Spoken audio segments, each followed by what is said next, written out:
Hello everyone, आप सभी का स्वागत है आपके अपने यूट्यूब चैनल विशाल गौतम 783 पर।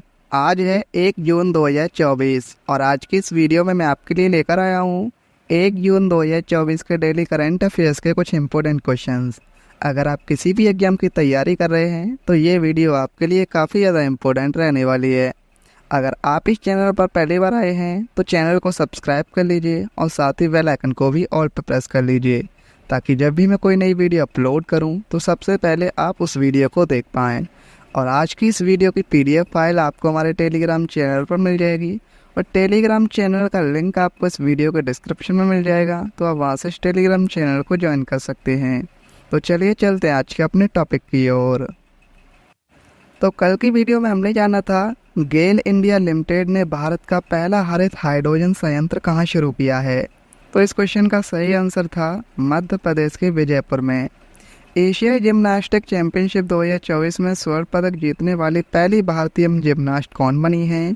सही आंसर है Deepa Karmakar. BWF Malaysia masters 2024 में पुरुष एकल का खिताब किसने जीता है? सही आंसर है विक्टर एक्सेल सेन ने। वर्ष 2024 में कांस फिल्म महोत्सव में ग्रैंड प्रिक्स जीतने वाली पहली भारतीय फिल्म कौन सी बनी है? सही आंसर है All We Imagine as Light. मई 2024 में किस देश के माउंट एबू ज्वालामुखी में विस्फोट हुआ है? तो ये हुआ है इंडोनेशिया। सेना प्रमुख जनरल मनोज पांडे को पहली हाइड्रोजन ईंधन सेल बस किसके द्वारा सौंपी गई है? IOCL के द्वारा। मई 2024 में पर्वतारोही पूर्णिमा श्रेष्ठ ने एक ही मौसम में 3 बार माउंट एवरेस्ट फतह किया है। ये किस देश से हैं? तो सही आंसर है नेपाल देश से। मई 2024 में विश्व स्वास्थ्य संगठन द्वारा वॉक द टॉक योग सत्र कार्यक्रम कहाँ आयोजित किया गया है? तो ये किया गया है स्विट्जरलैंड के जिनेवा में। इंडियन प्रीमियर लीग यानी IPL 2024 में कोलकाता नाइट राइडर्स KKR को कितनी विजेता राशि दी गई है? तो ये मिली है KKR को 20 करोड़ राशि। मई 2024 में चीन, जापान और दक्षिण कोरिया के नेताओं ने 9वें त्रिपक्षीय शिखर सम्मेलन का आयोजन कहाँ किया है? तो ये आयोजन किया है दक्षिण कोरिया के सियोल में। मई 2024 में ASMPAR परमाणु वायु प्रक्षेपित क्रूज मिसाइल का पहला सफल प्रक्षेपण किस देश ने किया है? सही आंसर है फ्रांस ने। मई 2024 में AIFF under-17 elite youth league का खिताब किसने जीता है? तो ये जीता है क्लासिक फुटबॉल अकादमी ने। साइबर सुरक्षा की मजबूती के लिए साइबर सिक्योरिटी कॉन्क्लेव 2024 का आयोजन कहाँ किया गया है? तो ये किया गया है नई दिल्ली में। वर्ष 2024 में T20 इंटरनेशनल क्रिकेट में सर्वाधिक रन बनाने वाले दूसरे खिलाड़ी कौन बन गए हैं? तो ये बन गए हैं पाकिस्तान के बाबर आजम। हाल ही में किस राज्य ने गुटखा और पान मसाला पर 1 वर्ष के लिए प्रतिबंध लगाया है? तो ये लगाया है तेलंगाना राज्य ने। तो अब हम आते हैं आज के अपने प्रश्नों की ओर। तो हमारा आज का पहला क्वेश्चन है, national asset reconstruction company limited यानी NARCL के MD और CEO के रूप में किसे नियुक्त किया गया है? तो इस क्वेश्चन का सही आंसर है ऑप्शन बी, P संतोष को। भारत के सरकारी स्वामित्व वाले bank national asset reconstruction company ने P संतोष को अपना नया प्रबंध निदेशक और मुख्य कार्यकारी अधिकारी यानी CEO नियुक्त किया है। संतोष ने जनवरी 2024 से NARCL के कार्यवाहक CEO के रूप में काम किया है। अब बात करें national asset reconstruction company limited यानी NARCL की, तो इसकी स्थापना हुई थी 7 जुलाई 2021 को और इसका मुख्यालय मुंबई महाराष्ट्र में है। नेक्स्ट क्वेश्चन है, DRDO ने स्वदेशी रूप से विकसित anti radiation missile Rudra M2 का सफल परीक्षण कहाँ किया है? इस क्वेश्चन का सही आंसर है ऑप्शन सी, ओडिशा। रक्षा और अनुसंधान विकास संगठन यानी DRDO ने स्वदेशी रूप से विकसित anti radiation missile Rudra M2 का सफलतापूर्वक परीक्षण किया है। इस मिसाइल को उड़ीसा के तट के पास से भारतीय वायुसेना के सुखोई 30M के 1 लड़ाकू विमान ने सफलतापूर्वक प्रक्षेपित किया गया था। अब बात करें रुद्र M2 मिसाइल के बारे में, तो रुद्र M2 मिसाइल हवा से सतह पर मार करने वाली पहली मिसाइल है। इसे दुश्मन की वायु रक्षा प्रणाली को नष्ट करने के लिए डिजाइन किया गया है और इस मिसाइल को 3 से 15 किलोमीटर की ऊंचाई से प्रक्षेपित किया जा सकता है और इसकी मारक क्षमता 350 किलोमीटर है। नेक्स्ट क्वेश्चन है, वर्ष 2024 में रिलायंस इंडस्ट्रीज द्वारा भारत के पहले मल्टी मॉडल लॉजिस्टिक्स पार्क का निर्माण कहाँ शुरू किया जाएगा? तो इस क्वेश्चन का सही आंसर है option A, Chennai. Reliance Industries जून में चेन्नई के पास माप्पेडू में भारत के पहले मल्टी मॉडल लॉजिस्टिक पार्क का निर्माण शुरू करने जा रही है। इसकी लागत 1424 करोड़ रुपए है। रिलायंस इंडस्ट्रीज ने 2022 में मल्टी मॉडल लॉजिस्टिक्स पार्क के लिए बोली हासिल की थी और इस परियोजना का उद्देश्य कार्गो एकत्रीकरण और पृथक्करण वितरण, इंटरमोडल स्थानांतरण, छटाई, पैकिंग और पुनः पैकिंग जैसी कुशल लागत प्रभावी और मूल्यवर्धित रसद सेवाओं की सुविधा प्रदान करना है। नेक्स्ट क्वेश्चन है, किसने खुदरा निवेशकों के लिए सरकारी प्रतिभूतियों में व्यापार करने के लिए प्रवाह पोर्टल लॉन्च किया है? सही आंसर है इस क्वेश्चन का ऑप्शन बी, आरबीआई बैंक ने। प्रवाह पोर्टल खुदरा निवेशकों के लिए सरकारी प्रतिभूतियों में व्यापार करने के लिए एक मोबाइल ऐप और एक फिनटेक रिपोजिटरी है। इसे आरबीआई ने लॉन्च किया है। प्रवाह आरबीआई से प्राधिकरण लाइसेंस या नियामक अनुमोदन के लिए आवेदन करने के लिए व्यक्तियों या संस्थाओं के लिए एक केंद्रीकृत वेब आधारित मंच के रूप में कार्य करता है। बात करें आरबीआई की, तो इसकी स्थापना हुई थी 1 अप्रैल 1935 को। मुख्यालय मुंबई महाराष्ट्र में। गवर्नर शक्तिकांत दास हैं और डिप्टी गवर्नर हैं एम राजेश्वर राव, स्वामीनाथन जी, टी रविशंकर और doctor M D Patra. Next question है, किसे स्थिरता प्रयासों के लिए CSR चैंपियन पुरस्कार 2024 से सम्मानित किया गया है? सही आंसर इस क्वेश्चन का option B, power finance corporation. Power finance corporation limited को गोवा में आयोजित outlook planet sustainability summit and awards 2024 में NF व्यवसाय श्रेणी में कॉरपोरेट सामाजिक उत्तरदायित्व पुरस्कार से सम्मानित किया गया है। PFC की अध्यक्ष और प्रबंध निदेशक श्रीमती परमिंदर चोपड़ा ने भारत सरकार के प्रशासनिक सुधार और लोक शिकायत विभाग के सचिव श्री V श्रीनिवास से यह पुरस्कार प्राप्त किया है और PFC की प्रभावशाली CSR पहल स्वास्थ्य सुरक्षा, शिक्षा, पर्यावरण, कौशल विकास और दिव्यांग व्यक्तियों को सशक्त बनाने पर केंद्रित है। नेक्स्ट क्वेश्चन है, नॉर्वे शतरंज टूर्नामेंट 2024 में महिला एकल का खिताब किसने जीता है? तो ये जीता है ऑप्शन ए, आर वैशाली ने। भारत की आर वैशाली ने शानदार प्रदर्शन करते हुए हमवतन कोनेरू हम्पी को हराकर नॉर्वे शतरंज टूर्नामेंट के महिला वर्ग में जीत हासिल की है और इसके अलावा भारतीय किशोर शतरंज खिलाड़ी आर प्रज्ञानंद ने पहली बार क्लासिकल प्रारूप में विश्व के नंबर 1 खिलाड़ी मैग्नस कार्लसन को हराया है। नेक्स्ट क्वेश्चन है, मई 2024 में शैवाल की नई प्रजाति ओडोक्लेडियम महाद्रिकम की खोज कहाँ हुई है? सही आंसर है इस क्वेश्चन का ऑप्शन बी, केरल में। कैथोडिक कॉलेज पठानमथिट्टा के वनस्पति वैज्ञानिकों की एक टीम ने पश्चिमी घाट में एक नई शैवाल प्रजाति फोडोक्लेडियम सहायदिक्रम की खोज की है।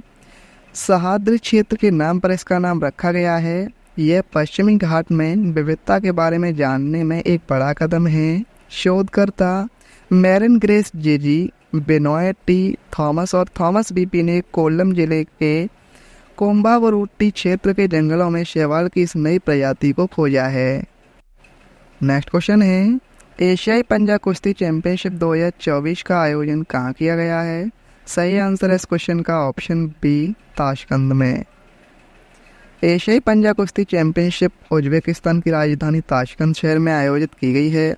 भारतीय पंजा कुश्ती खिलाड़ियों ने एशियाई पंजा कुश्ती चैंपियनशिप में 7 पदक, 1 स्वर्ण और 6 कांस्य जीतकर सराहनीय प्रदर्शन किया है। श्रीमत झा ने बाएं हाथ के पैरा वर्ग में भारत के लिए एकमात्र स्वर्ण पदक जीता है और लक्ष्मण सिंह भंडारी ने मास्टर वर्ग में 2 कांस्य पदक जीते हैं। नेक्स्ट क्वेश्चन है, विदेश मंत्रालय ने किसे कैमरून में भारत का अगला उच्चायुक्त नियुक्त किया है? सही आंसर है इस क्वेश्चन का ऑप्शन ए, विजय खंडूजा। विदेश मंत्रालय ने विजय खंडूजा को कैमरून में भारत का अगला उच्चायुक्त नियुक्त किया है। वह 2017 से विदेश मंत्रालय में निदेशक के रूप में कार्यरत थे और ये 1989 से 1992 और 2009 से 12 तक पेरिस के भारतीय दूतावास में पदस्थ थे। बात करें अब कैमरून की, राजधानी है याओंडे, मुद्रा है सेंट्रल अफ्रीकी CFA फ्रैंक, राष्ट्रपति हैं पॉल बिया और प्रधानमंत्री हैं जोसेफ एनगोटे। नेक्स्ट क्वेश्चन है, सत्यदेव गुप्ता ने एक ही मौसम में माउंट एवरेस्ट और माउंट लोहोत्से पर चढ़ाई की है, ये किस राज्य से है? सही आंसर इस क्वेश्चन का ऑप्शन बी, उत्तर प्रदेश राज्य से। भारतीय पर्वतारोही सत्यदेव गुप्ता ने एक ही मौसम में माउंट एवरेस्ट और माउंट लोहोत्से पर 2 बार चढ़ाई कर नया रिकॉर्ड बनाया है। उन्होंने 11 घंटे और 15 मिनट में 2 चोटियों को पार कर इतिहास रच दिया है और सत्यदेव गुप्ता ने दोपहर में 8,516 मीटर ऊंचे माउंट लोहोत्से को फतह किया है और सत्यदेव गुप्ता उत्तर प्रदेश के शहर पीलीभीत के रहने वाले हैं। नेक्स्ट क्वेश्चन है, सऊदी प्रो लीग 2024 के एक सीजन में सबसे ज़्यादा गोल करने वाले खिलाड़ी कौन बन गए हैं? सही आंसर है इस क्वेश्चन का ऑप्शन बी, क्रिस्टियानो रोनाल्डो। सऊदी अरब के रियाद शहर में फुटबॉल के सऊदी प्रो लीग 2024 का फाइनल मैच खेला गया है। इसमें अल नासर टीम ने अल निहार को 4-2 से हराकर सीजन जीत लिया है। अल नासर टीम की तरफ से क्रिस्टियानो रोनाल्डो ने 2 गोल किए हैं। रोनाल्डो लीग के एक सीजन में सबसे ज़्यादा गोल करने वाले खिलाड़ी बन गए हैं। इसी के साथ रोनाल्डो के सीजन में 35 गोल पूरे हुए हैं।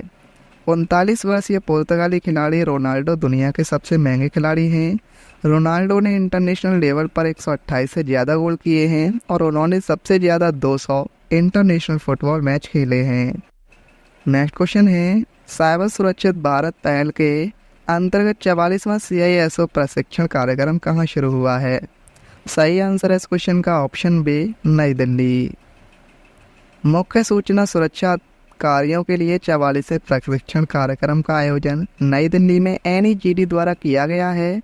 इस प्रशिक्षण का उद्देश्य साइबर हमलों, सुरक्षा प्रौद्योगिकियों, कानूनी प्रावधानों और साइबर सुरक्षा के लिए नीति निर्माण पर CISO को शिक्षित करना है। 2018 में अपनी शुरुआत के बाद से इस पहल ने 1637 से अधिक CISO को शिक्षित किया है और इससे सरकारी साइबर लचीलापन बढ़ा है और डिजिटल इंडिया को समर्थन मिला है। नेक्स्ट क्वेश्चन है, उत्तर प्रदेश के किस शहर में भारत का पहला शहरी रोपवे अगस्त 2024 तक बनकर तैयार हो जाएगा? सही आंसर है इस क्वेश्चन का ऑप्शन सी, वाराणसी। उत्तर प्रदेश के वाराणसी में भारत का पहला शहरी रेलवे रोपवे अगस्त 2024 तक बनकर तैयार हो जाएगा। रोपवे का आधिकारिक उद्घाटन 24 मार्च 2022 को प्रधानमंत्री नरेंद्र मोदी जी द्वारा किया गया था। यह परियोजना राष्ट्रीय रोपवे विकास कार्यक्रम के अंतर्गत आती है, जिसे पर्वतमाला परियोजना के नाम से जाना जाता है और इस परियोजना का उद्देश्य पर्यटकों, तीर्थयात्रियों और निवासियों के लिए आवागमन को आसान बनाता है। नेक्स्ट क्वेश्चन है, गोल्डमैन सैक्स ने 2024 के लिए भारत की GDP कितने प्रतिशत रहने का अनुमान लगाया है? इस क्वेश्चन का सही आंसर है ऑप्शन सी, 6.7%। गोल्डमैन सैक्स ने कैलेंडर वर्ष 2024 के लिए भारत के सकल घरेलू उत्पाद वृद्धि के अपने पूर्वानुमान को 10 आधार अंकों से संशोधित कर 6.7% कर दिया है और भारत की मुख्य मुद्रास्फीति जनवरी 2024 से अप्रैल तक सालाना आधार पर औसतन 3.4% रही है। अब बात करें गोल्डमैन सैक्स के बारे में, तो एक अमेरिका बहुराष्ट्रीय निवेश बैंक और वित्तीय सेवा कंपनी है ये। इसकी स्थापना 1869 में हुई थी। मुख्यालय इसका न्यूयॉर्क संयुक्त राज्य अमेरिका में है और CEO हैं डेविस M सोलोमन।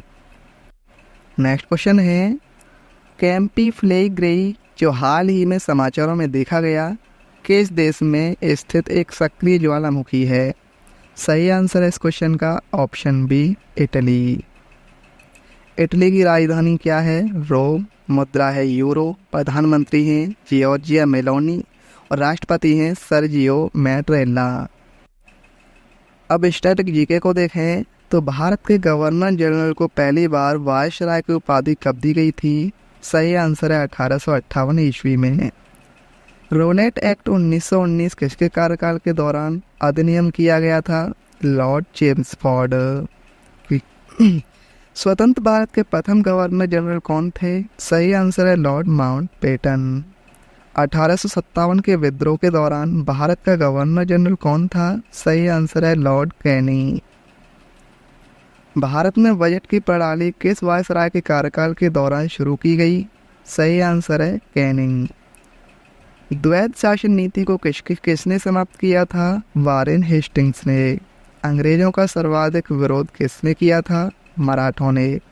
प्रशासनिक अव्यवस्था के आधार पर डलहौजी ने किस राज्य को ब्रिटिश साम्राज्य में मिलाया था?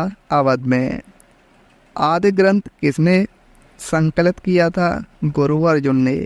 भारत में आधुनिक शिक्षा प्रणाली की नींव किससे पड़ी? सही आंसर है 1835 का मैकाले विवरण पत्र।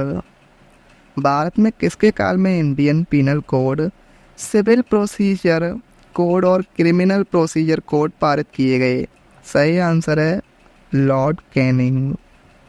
सती प्रथा का अंत करने तथा ठगी को समाप्त करने का श्रेय किसको जाता है? लॉर्ड विलियम बेंटिंग को। ईस्ट इंडिया कंपनी और बंगाल के नवाब के बीच जब प्लासी का युद्ध हुआ उस समय मुगल सम्राट कौन था? तो जब था Azizuddin Alamgir. East India company के नेतृत्व में रॉबर्ट क्लाइव का उत्तराधिकारी निम्नलिखित में से कौन था? हेस्टिंग्स। किसने मीर कासिम तथा सुजाउद्दौला के साथ मिलकर अंग्रेजी ईस्ट पर युद्ध घोषित किया और वे बाद में बक्सर के युद्ध में अंग्रेजों से पराजित हुए? तो सही आंसर है शाह आलम सेकंड। पिछली वीडियो मैंने आपसे क्वेश्चन पूछा था कि इंडियन प्रीमियर लीग IPL 2024 में कोलकाता नाइट राइडर्स को कितनी विजेता राशि दी गई है? तो इस क्वेश्चन का सही आंसर था ऑप्शन सी 20 करोड़ रुपए। अब आपके लिए आज का क्वेश्चन है, किसने खुदरा निवेशकों के लिए सरकारी प्रतिभूतियों में व्यापार करने के लिए प्रवाह पोर्टल लॉन्च किया है? इस क्वेश्चन का सही आंसर आपको कमेंट में बताना है। अगर आपको ये वीडियो आज की हेल्पफुल लगी हो तो आप इस वीडियो को अपने दोस्तों के पास जरूर शेयर करना, और अगर आप इस चैनल पर पहली बार आए हैं तो चैनल को भी सब्सक्राइब जरूर कर लेना। तो चलिए चलते हैं। जय हिंद, जय भारत, वंदे मातरम।